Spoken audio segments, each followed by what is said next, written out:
গরমের তো শেষ নেই। আজকে যে অবস্থা হয়েছে মানে একদম খুব ক্লান্ত লাগতেছে, মানে খাবো, একটু শরবত খাবো, এই শরবত খাওয়ার জন্য দাঁড়ালাম। হ্যাঁ, আসলে সিজন বৃষ্টি হচ্ছে না, বৃষ্টি না হওয়ার কারণে মনে গরমটা আর বেশি লাগতেছে আর কি। গতদিনের চেয়ে এবারের যে তাপমাত্রা, এটা আপনার কাছে কোনোভাবে বেশি মনে হচ্ছে? একটু বেশি মনে হচ্ছে।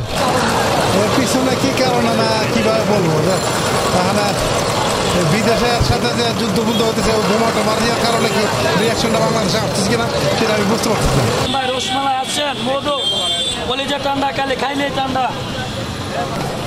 গরমে সমস্যার কাছে চাইতে আমার কাছে ভালো লাগে হচ্ছে এটা একটা বৈচিত্র্য, মানে আমাদের লাইফে বিভিন্ন ধরনের ঋতুর যে বৈচিত্র্য এটা দরকার আছে। তবে হ্যাঁ, গরমটা একটু বেশি পড়তেছে, সে যে কারণে দেখতে পাচ্ছেন রাস্তার পাশেই যে মানুষ আমরা শরবত বা বিভিন্ন কিছু খাচ্ছি, একটু অস্বাভাবিকই মনে হচ্ছে। তো আশা করছি সামনে বৃষ্টি বাদল হলে গরমটা ভালো হয়ে যাবে, আরও একটু নর্মাল হয়ে যাবে।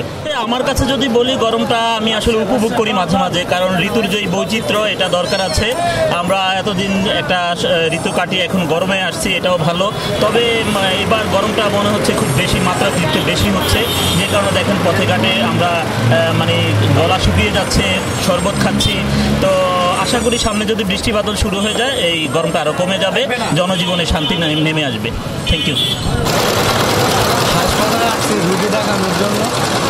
এখন এই রোদে পানির পিপাসা অনেক, তার জন্য পানি পিপাসা মেটানোর জন্য শরবত, এই আখের রস, যত ঠান্ডা আছে তা আমাদের খাওয়া লাগতেছে।